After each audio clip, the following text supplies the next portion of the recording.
Hello there everyone, and how's it going? Welcome again to the Impact Zone podcast. We are back to talk more TNA wrestling shenanigans, and we're talking about the upcoming pay-per-view Under Siege live tomorrow. So be sure to tune in. We're not doing a live stream at this point, unfortunately.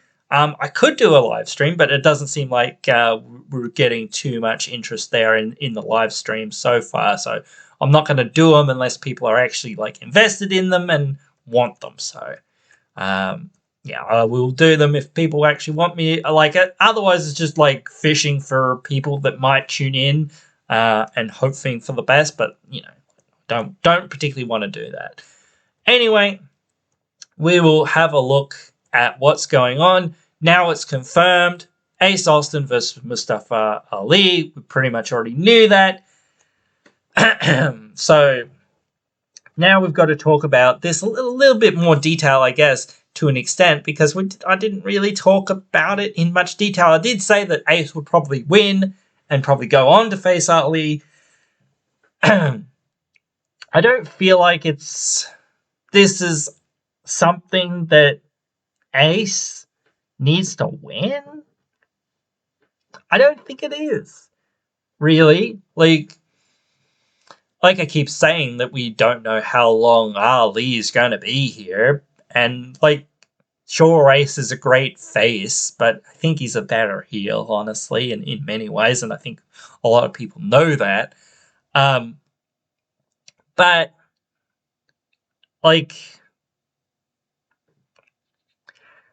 I don't know. The people that I felt in some ways deserved the title the most was like Kevin Knight, because he got injured by Ali. He hasn't been seen for a little while, so it'd be nice to see when he comes back. Maybe he'll come back after this. Who knows? Kushita's coming back at this show, so that, or he could come back at the next tapings. Who knows? We'll wait and see. But yeah, I just don't see Ace being the guy to really need to dethrone Ali. Leon Slater is an alright pick to dethrone Ali, I think, because you start talking about that guy being one of the next AJ Styles or whatever, or any other guys that you can think of that come to mind when you think of the greatest of all time in the X division. He would be in that mix. I think he would be a great X division guy for a few years, and then you could start elevating him to do other things or whatever, but still, or to do other things anyway, just be a tag team guy or something else.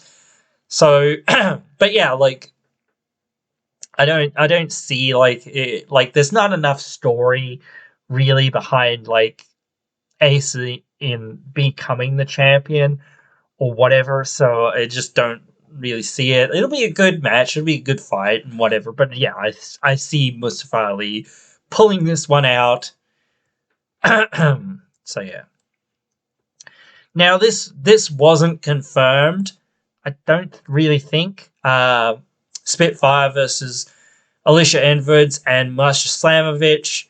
So, it was obviously implied. I can't remember if we even talked about it. Maybe we did. I don't remember. But Lars, I can't remember how to pronounce his last name. Lars from Ramstein. Rancid is going to be in Spitfire's corner. So sure, if you're into Rancid, or you're big fan of Lars, and you don't know what else you're tuning into, maybe you're tuning into that. I don't know. But sure, whatever. To a degree, I almost feel like Slamovich and Alicia will win. I don't know. I feel like it would be kind of cool, and it's always one of those tropes about factions and things like that, to hold all the gold, effectively all the gold. I don't know. I feel like as I said, feel like the Knockouts tag team titles kind of get in the way of everything else in the division to an extent. But I don't know, dude. Like, what are you gonna do? Like, you got to have something for the girls to do, but I don't think it needs to have titles on the line. I think you could do good stories and do good matches and whatnot, and just have people like heading towards that Knockouts title, because I think the roster for the Knockouts is too thin to really sustain it. But it'd be interesting to see. Obviously, Alicia holding that gold, but again, I kind of just want to see her almost going up against Jordan and somehow pulling out the victory in some way. I don't know.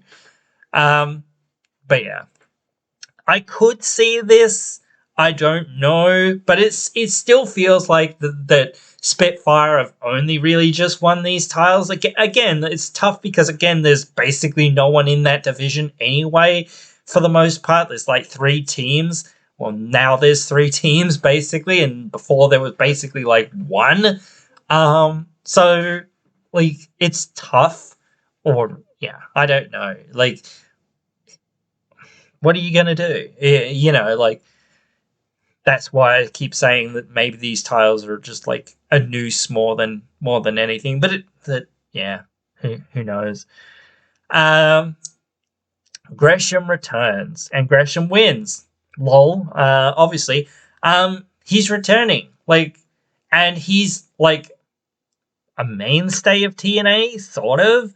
Like, when he's healthy, like, he got injured, so he wasn't around for a little while. I know that, but still, like, he has been a mainstay. He has stuck around, and he has re-signed, and we know Kushida hasn't signed. We know that he's just here and there, so, you know, he's just filling dates for the most part. So we know that Gresham's winning. Like, that's very easy and clear to work out, but it'll still be a really good match. I don't know whether these two have ever wrestled. I don't know. Like, maybe they have. Somebody tell me, right? Write that down there in the comments below. Tell me that when these guys have fought and how good it was. Like, I'm sure it'd be really good again. Like, I don't know if like Kushida's beaten Gresham before, anything like that. I don't know, because I haven't seen anything that they've done outside of TNA, basically, for the most part. Like, I knew of Kushida outside of TNA when he was in WWE, you know, and I'd heard of him and things like that, but, you know, like, and I'd seen him on some posters and things like that, so I knew who he kind of was, but, like, yeah, I haven't really seen a lot of his stuff, or nor Gresham's stuff that he did outside of TNA, so, like, I'm not that well versed in a lot of the indie stuff that they've done, or the stuff they did in New Japan or Ring of Honor or whatever else, so, but yeah. Laredo Kid versus Rich Swann. I don't want them to hot potato the title. That's my thing here. I don't even think Rich Swann should hold the digital media title. I don't think that that's the title for him. I really don't. I feel like that's a title for Dollar or Francis or whatever you want to call him. I'm going to keep calling him Dollar all the time. I'm sorry.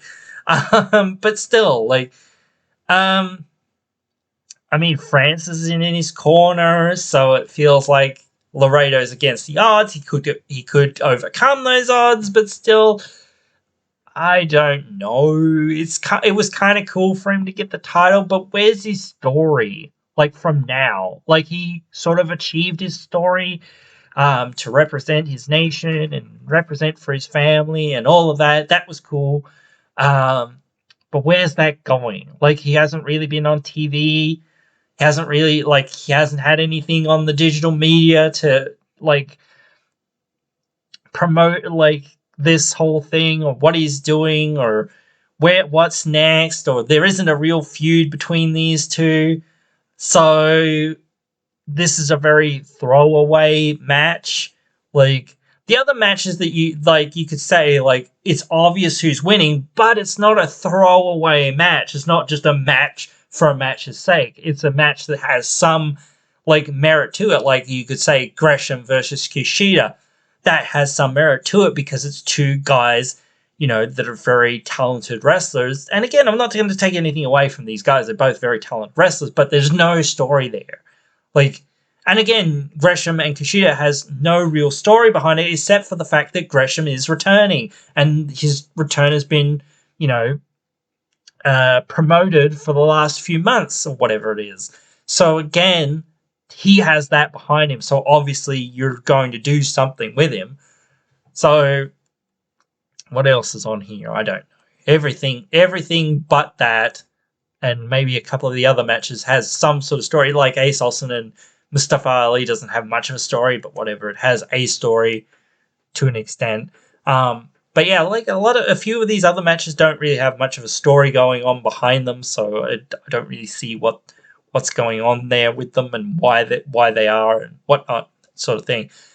So, but like with that, you can say, well, like what does or what can Swan do with this? Like, it would be good in a sense to sort of showcase that the partnership between Francis and Swan is kind of working. Swan wins the title. It seems like things are good.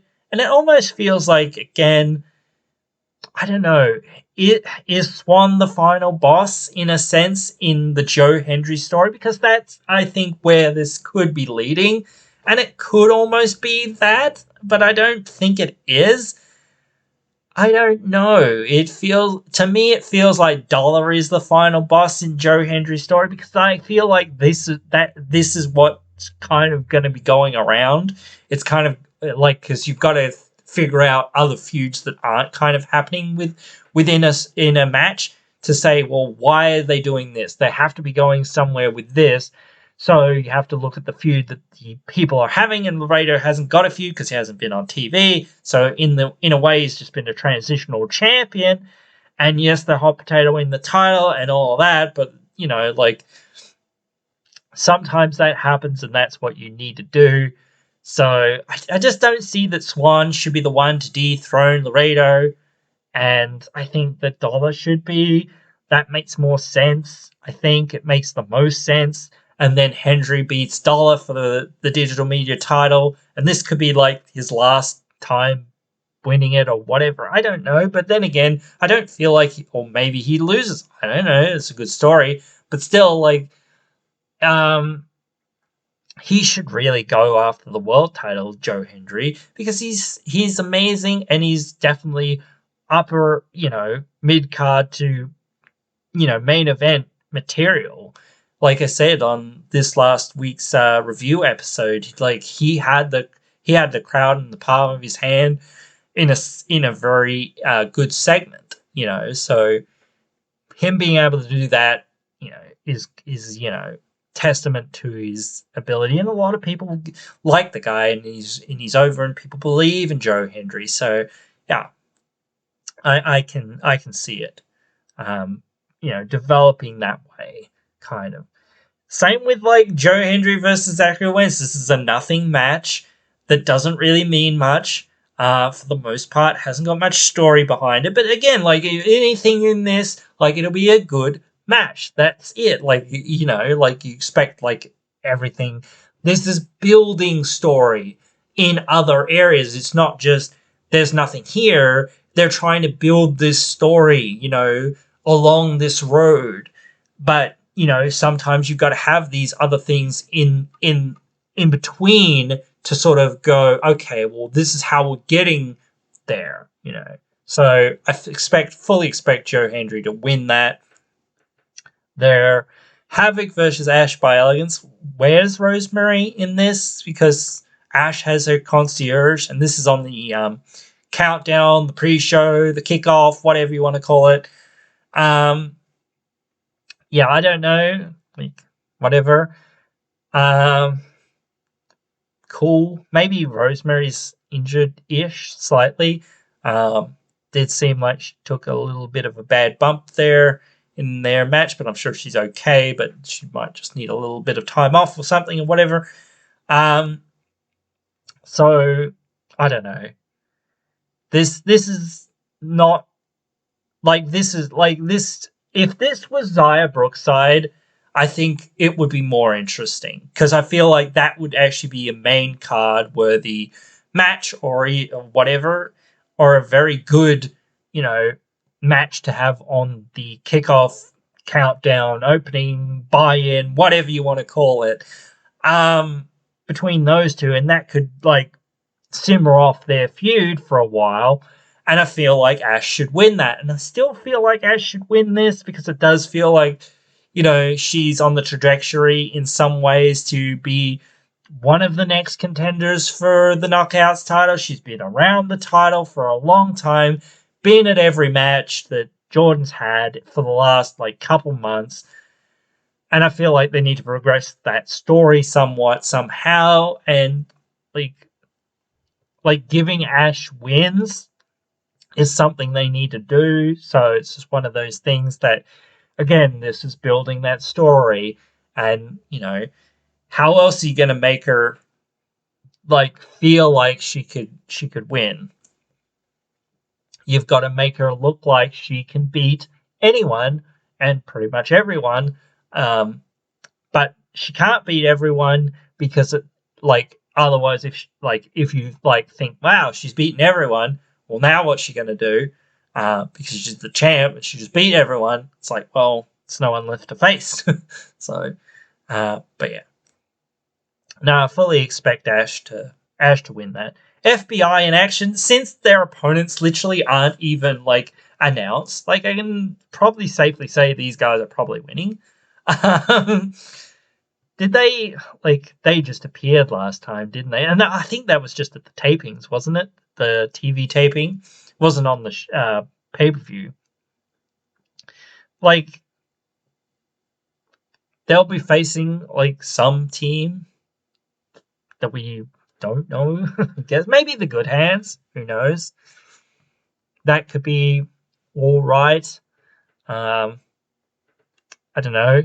If they get, I don't know if they're going to, but if they get signed, or if they're going to stick around, even for a couple months or whatever, they could be a good fixture in the tag team division. I even think that they should. They should just stick around. Why not? Where else are you going? So, or what else are you doing? AEW is absolutely stacked.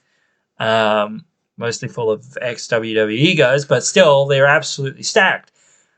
WWE is pretty goddamn stacked.